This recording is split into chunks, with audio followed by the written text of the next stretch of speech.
Masih bersama saya Adini dan kembali kami sampaikan berita Padang hari ini.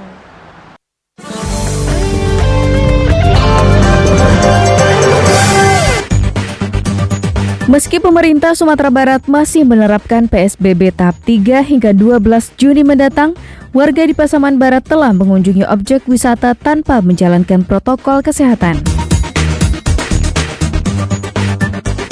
Sejak lama, Babin Kamtibmas di Sumbar telah laksanakan instruksi Kapolri tentang ketahanan pangan.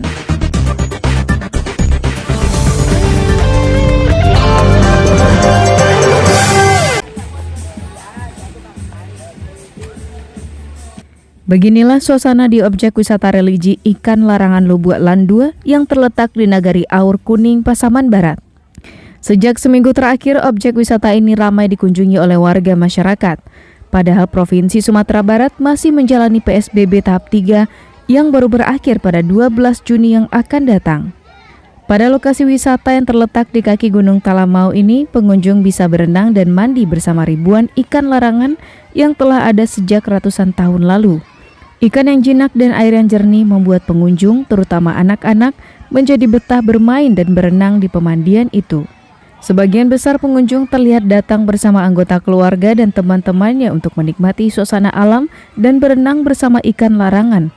Bahkan sebagian kecil dari mereka merupakan wisatawan tetap karena merupakan jemaah Surau Buya Lubuk Landur yang terletak di lokasi wisata religi itu. Aliran air dari Gunung Talamau yang masih alami dan terletak tak jauh dari pusat kota menjadikan tempat ini sebagai objek wisata favorit bagi warga Pasaman Barat. Apalagi pengelola tak menetapkan tarif masuk. Pengunjung hanya membayar sesuka hati, pengunjung hanya diminta bersedekah secara sukarela untuk pengembangan Surau Lubuk Landur dan objek wisata ikan larangan. Namun sayang, pengunjung yang datang ke lokasi ini tak mematuhi protokol kesehatan seperti yang dianjurkan oleh pemerintah. Sebagian besar dari wisatawan lokal yang datang berkunjung tak mengenakan masker.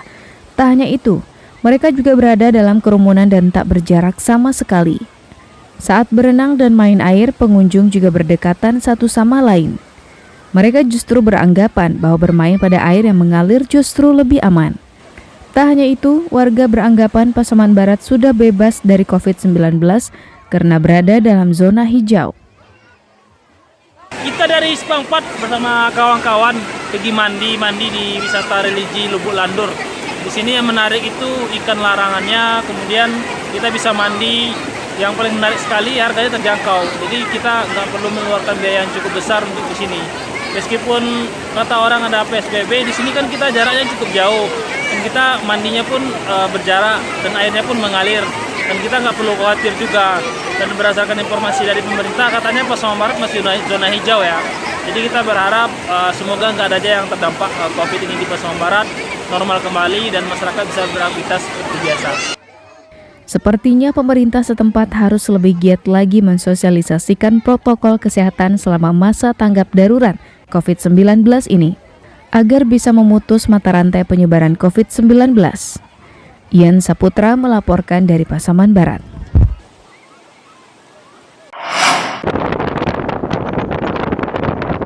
Program Kapolri tentang ketahanan pangan ternyata telah dilakoni oleh anggotanya sejak kurun waktu yang lama.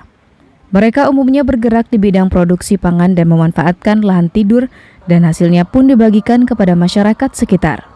Seperti yang dilakukan oleh seorang bintara tinggi, Babin Kamtibmas di daerah Lubuk Alung. Dengan memanfaatkan lahan tidur, Ayu Lisman beternak ayam petelur. Saat kegiatan ini dimulainya sekitar 4 tahun lalu, Ayu Lisman hanya bermodalkan 100 ekor anak ayam petelur dan dikelola bersama dengan warga setempat yang tak punya pekerjaan tetap. Lambat laun peternakan ayam petelurnya berkembang dengan pesat. Saat sekarang peternakan ayam milik Ayu Lisman telah mempunyai lebih dari 6.000 ekor ayam petelur dan menghasilkan telur sebanyak 4.000 buah per hari. Telur-telur itu dibagikan Ayu Lisman kepada warga sekitar, sisanya baru dijual ke pasar Lubuk Alung. Hasil penjualan ini digunakan untuk biaya operasi, membeli pakan serta menggaji pekerjanya. Ya, sekarang sekitar 4.000 butir telurnya sehari. 4.000 butir. Pasar yang utama untuk masyarakat sekitar, keluarga kita, lebihnya kita jual ke pasar Lubuk Alung.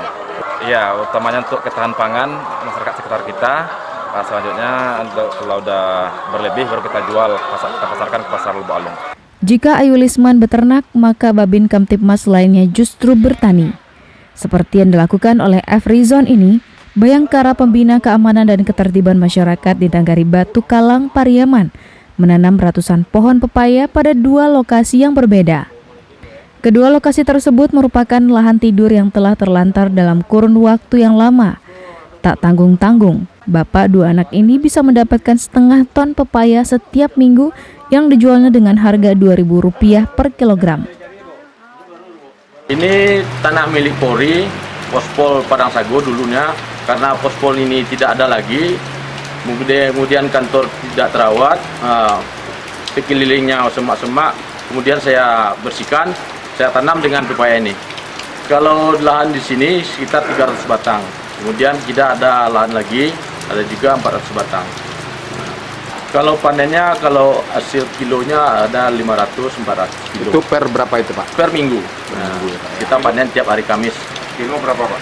Kalau 1 kilo ada 2.000, tapi kalau dalam bulan Ramadan kemarin sampai 3.000 1 kilo. Apa yang dilakukan oleh para Bayangkara ini diapresiasi oleh Direktorat Binmas Polda Sumbar. Menurut direkturnya, jika pandemi COVID-19 ini berlangsung dengan waktu yang lama, maka ketahanan pangan negeri ini bisa tetap berlanjut. Ini saya kira sangat bagus, ya mudah-mudahan ini sangat membantu bagi masyarakat dan kita juga berharap agar Babin Kamtibmas yang lain juga melakukan upaya-upaya untuk ketahanan pangan. Mengantisipasi apabila seandainya COVID-19 ini berkepanjangan, tentu ini akan berdampak pada kelangkaan pangan. Nah, kalau kita sudah siap seperti ini, insya Allah kita tidak akan terjadi kekurangan pangan. Dirbinmas Polda Sumbar juga berharap para Babin Kamtibmas yang ada di Sumatera Barat bisa meniru apa yang telah dilakoni oleh Afrizon dan Ayu Lisman, mengajak warga untuk menjaga ketahanan pangan dengan bukti nyata. Dari Padang, Pariaman, Alfi melaporkan.